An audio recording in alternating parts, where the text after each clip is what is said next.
Hello friends, मेरा नाम गौरव है और इस वेब डेवलपमेंट के ट्यूटोरियल सीरीज में हम लोगों ने अब तक एक वेब पेज डेवलप किया और उसके अंदर हम लोगों ने लास्ट ट्यूटोरियल में देखा कि किस तरह हम HTML के फॉर्म्स का यूज़ करते हैं, ठीक है, यूज़र इंटरेक्शन के लिए। इस ट्यूटोरियल में हम फॉर्म्स के और एलिमेंट्स का यूज़ करने जा रहे हैं। ये अब तक का हमारा कोड था।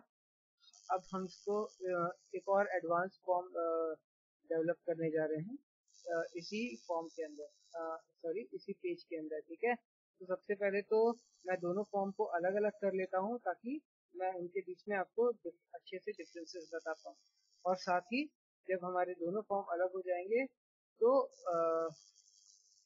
मैं इनको एक को नाम दे देता हूँ साइन इन फॉर्म जो हमारा पुराना फॉर्म था, और एक को नाम दे देता हूँ साइन अप फॉर्म, ठीक है। हम चल के थोड़े से इनके क्लासेस में भी डिफाइन कर देते हैं ताकि हमको विजुअली डिफरेंस पता चले। Copy and then paste. मैं इनके क्लासेस को भी लगभग सेम रख रहा हूँ, बस मैं इनका कलर चेंज करने वाला हूँ, ठीक है। तो यहाँ से इनका जो कलर है मैं वो कर देता हूँ #81F7B8, ठीक है। This is the light blue colour. अगर आपको ये कोर्स जानने हो तो आप पिछले ट्यूटोरियल में देख सकते हैं कि किस तरह से हम इन कलर्स को अचीव कर सकते हैं, ठीक है, यूज कर सकते हैं बाय यूजिंग HTML कलर को। तो ये अब हमारा हुआ एक यूजर साइन अप फॉर्म जो हम यूजर साइन अप फॉर्म बनाएंगे, ठीक है। तो हमारी CSS की स्टाइलिंग हो गई है। अब हम यहाँ पे चलते हैं और इनका कोडिंग पे ध्यान देते हैं, ठीक है। हम इस फॉर्म में कुछ और एलिमेंट्स यूज करेंगे हमारे पुराने एलिमेंट्स के साथ में, ठीक है। तो एक यूजर साइन अप फॉर्म में क्या होता है?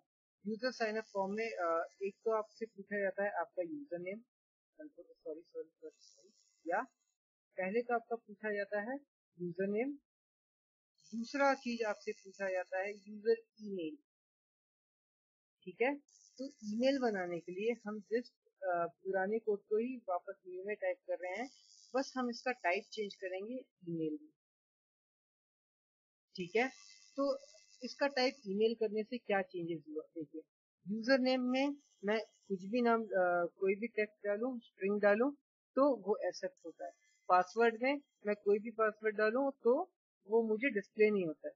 यूजर ईमेल में क्या होता है, अगर मैं इसमें कोई भी टेक्स्ट डालूं और मैं साइन इन करना चाहूँ तो वो डिस्प्ले करेगा कि ये प्लीज आप मुझे एक ईमेल एड्रेस दीजिए, क्योंकि ईमेल एड्रेस का फॉर्मेट ये नहीं है। ईमेल एड्रेस का फॉर्मेट होता है कुछ ऐसा .com, ठीक है। इसलिए इसे करने के बाद फिर मुझे वो इजीली साइन इन करने देगा या फिर साइन अप करने देगा। तो ईमेल टाइप करने का मतलब ये है कि इससे डिफाइंड है कि मेरा जो ईमेल का टाइप होना चाहिए, ईमेल जो डेटा होना चाहिए यहाँ पे वो ईमेल का होना चाहिए। ईमेल हम नेम भी चेंज करते आते हैं, जैसे कि मैंने बताया कि वो हमें बैकएंड प्रोग्रामिंग करते वक्त बहुत हेल्प करेगी। एक और फील्ड होता है री एंटर ईमेल, ठीक है। ये हमें हेल्प करता है कि हम इसे रीचेक कर सकें, ठीक है। तो हम इसे दे देते हैं रीनेम री ईमेल। साथ ही पासवर्ड के साथ हमारे पास एक और फील्ड होता है जिसको हम बोलते हैं री एंटर पासवर्ड। जैसे कि हम लोगों ने री एंटर ईमेल बनाया है वैसे ही री एंटर पासवर्ड, ठीक है। और इसको भी हम नाम दे देते हैं री पासवर्ड,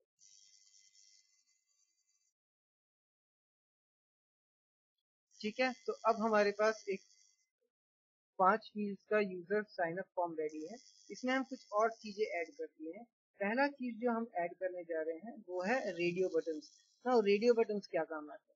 जब हमें कुछ वैल्यूज में से सिर्फ एक वैल्यू को सिलेक्ट करना हो, ठीक है, सिर्फ एक वैल्यू को सिलेक्ट करना हो ताकि हम उसके हिसाब से कंडीशंस लगा सकें या फिर उनके वैल्यूज को एंटर कर सकें, तब हम यूजर का इनपुट का रेडियो ऑप्शन सेलेक्ट करते हैं, ठीक है। तो लेट्स से मैं लेबल देता हूँ सेलेक्ट जेंडर,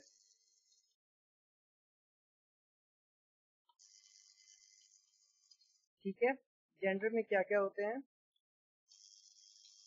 पहला होता है हमारा मेल, ठीक है, एंड दूसरा होता है हमारा female.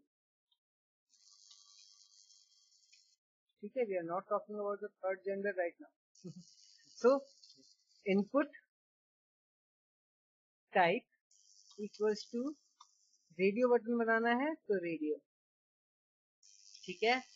Name is equal to gender, आप कुछ भी नेम दे सकते हैं, और साथ ही इसका जो वैल्यू रहेगा वो हम सेट कर देते हैं एज अ मेल, ठीक है. Similarly input type equals to radio, name equals to gender and value is equal to female, ठीक है. ना रेडियो बटन बनाते वक्त एक चीज ध्यान में रखिए, जब आप एक ग्रुप के रेडियो बटन बना रहे हैं, मतलब अगर आपको कुछ जिस ग्रुप के रेडियो बटन में से एक वैल्यू को सिलेक्ट करना हो, उनका नेम हमेशा सेम होना चाहिए, ठीक है. जैसा कि अगर नेम सेम होगा, अगर आपका सेम होता है, सॉरी हम इसे क्लोज भी कर देते हैं, ठीक है. याद रखिए इनपुट टैग्स में भी हमको हमारे पास ऐसे टैग्स होते हैं, कभी कभी हम टैग्स को ना भी क्लोज करें तो वो वर्क करते हैं, लेकिन बेटर है कि आप टैग्स को प्रॉपरली क्लोज कर दें, ताकि आगे चल के आपको प्रॉब्लम ना हो, ठीक है. जो मैंने मिस कर दिया था, राइट. तो फिर से रिफ्रेश कर लें. देखिए मेल और फीमेल दो जेंडर है, मतलब जब मैं जेंडर सेलेक्ट करूंगा तो इधर मेल और फीमेल होना चाहिए, राइट. तो अभी मैं सेलेक्ट करता हूँ, तो क्योंकि मेरा दोनों नेम सेम है, इन दोनों में से सिर्फ एक सेलेक्ट होगा. अगर मान लीजिए मैं इसका नेम चेंज कर देता हूँ एज ए जेंडर 1, ठीक है, तब ये रेडियो बटन एक अलग ग्रुप का हो गया जिसका नाम है जेंडर, ये रेडियो बटन एक अलग ग्रुप का हो गया जिसका नाम है जेंडर 1. तो अब मैं इनमें से दोनों को सेलेक्ट कर सकता हूँ और उसके बाद मैं इसे डीसेलेक्ट कर नहीं सकता, ठीक है. तो इस प्रॉब्लम से बचने के लिए, इस बग से बचने के लिए हम दोनों का नाम हमेशा सेम रखेंगे, ठीक है. दूसरा टैग, एक और इम्पोर्टेंट टैग हम लोग यूज करने वाले हैं, वो है सेलेक्ट टैग, ठीक है.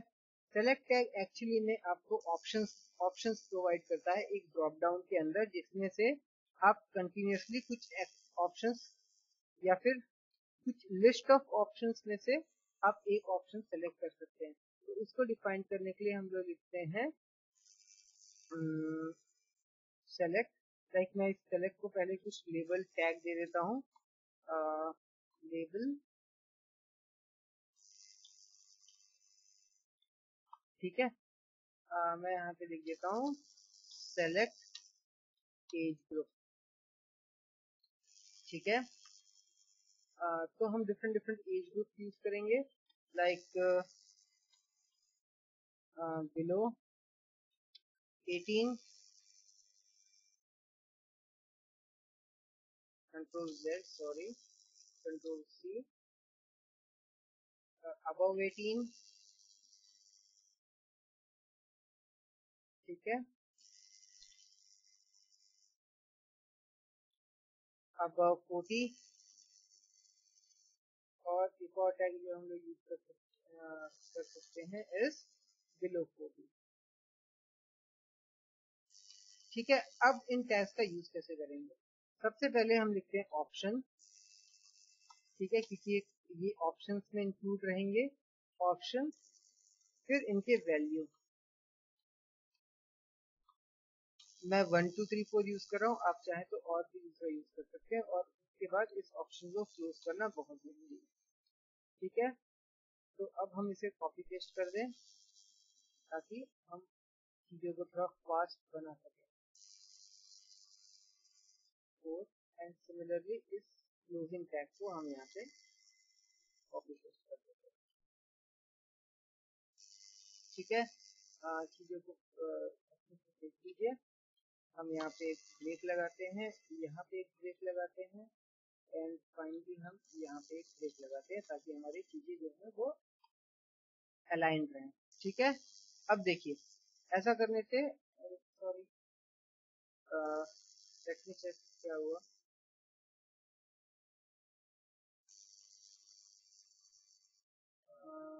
ओके ओके, फाइन, ठीक है। तो ऐसा करने से क्या हुआ, मेरे पास एक ड्रॉप डाउन ऑप्शन मिल गया मुझे, जिससे मैं डिफरेंट वैल्यूज को, लिस्ट ऑफ वैल्यूज को में से एक वैल्यू को सेलेक्ट कर सकता हूँ। हम स्क्रिप्ट लगा के इनमें से डिफरेंट और भी ज्यादा वैल्यू को सेलेक्ट कर सकते हैं, बस अभी के लिए इतना ही। अगली क्लास में हम और कुछ इंपॉर्टेंट टैग सीखेंगे और एलिमेंट सीखेंगे फॉर्म के अंदर, ताकि हम टोटल एक proper user interactive form develop करें, ठीक है। तब तक के लिए happy programming, happy coding and love your India.